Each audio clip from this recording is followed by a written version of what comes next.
नमस्कार दोस्तों, आइए जानते हैं उत्तर प्रदेश के हर जिले, हर क्षेत्र की ताजा और बड़ी खबरों को। साथ ही हम यह भी जानेंगे कि सरकार ने उत्तर प्रदेश में किन योजनाओं को लागू किया है।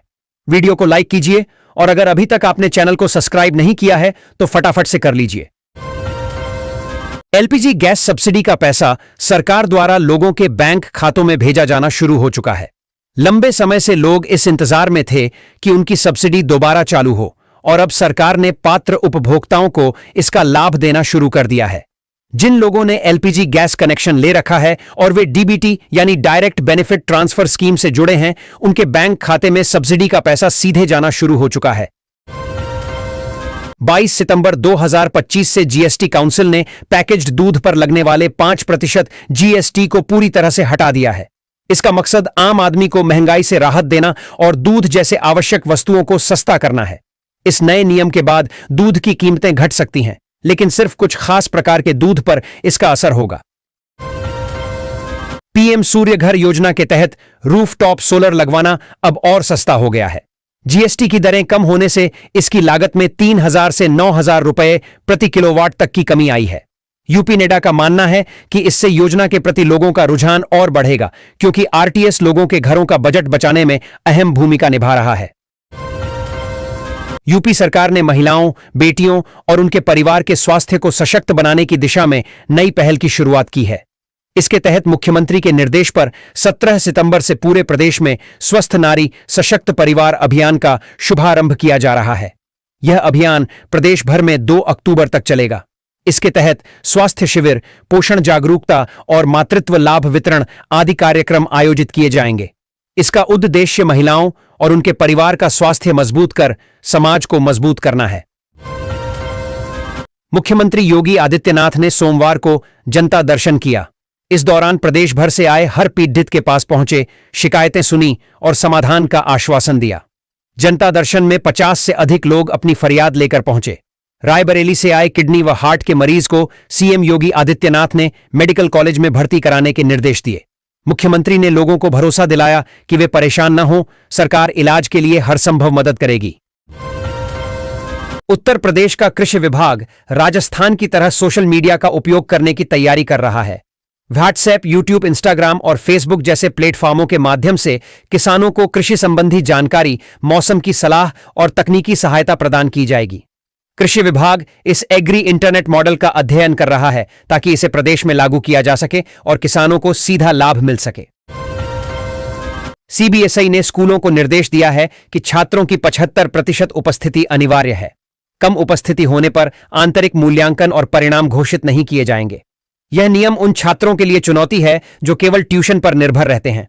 स्कूलों को सीबीएसई की अनुमति के बिना नया विषय पढ़ाने की अनुमति नहीं है। यह कदम शिक्षा में सुधार लाने के उद्देश्य से उठाया गया है। केस्को ने नए बिजली कनेक्शन के लिए प्रीपेड मीटर अनिवार्य कर दिया है, जिसका शुल्क 6,018 रुपये होगा। पुराने मीटर बदलने पर कोई चार्ज नहीं लगेगा। कंपनी का कहना है कि इससे बिलिंग में पारदर्शिता आएगी, पर उपभोक्ता संगठनों के अनुसार यह जनता पर अतिरिक्त बोझ है। स्मार्ट मीटर लगाने की योजना भी धीमी गति से चल रही है, जिससे लक्ष्य पूरा होने में संदेह है।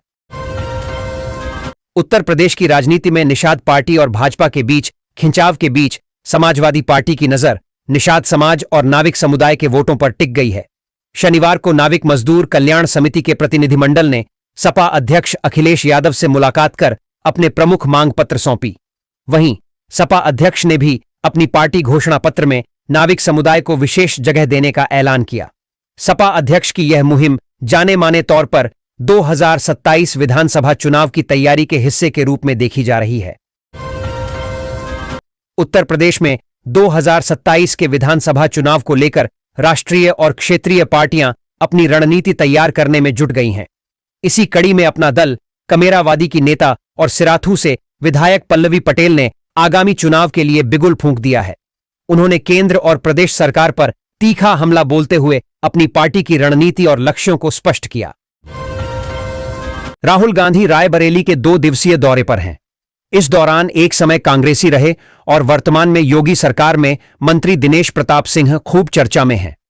राहुल के दौरे से पहले उन्होंने राहुल गांधी वापस जाओ के नारे लगाए, हाईवे पर धरना दिया। यहां तक कि दिशा की बैठक में राहुल गांधी से सीधे सीधे उलझ गए। अब उनका एक वीडियो सोशल मीडिया पर शेयर हो रहा है जिसमें वह अफसोस जता रहे हैं कि राहुल गांधी के दुश्मन बीजेपी नहीं बल्कि उनके अपने कांग्रेसी ही हैं। लखनऊ और पूर्वी उत्तर प्रदेश के कई जिलों में भारी बारिश की चेतावनी जारी की गई है। मौसम विभाग के अनुसार नवरात्रि से मानसून की वापसी के संकेत मिल रहे हैं। हालांकि पूर्वी उत्तर प्रदेश में अभी भी सामान्य से कम बारिश हुई है।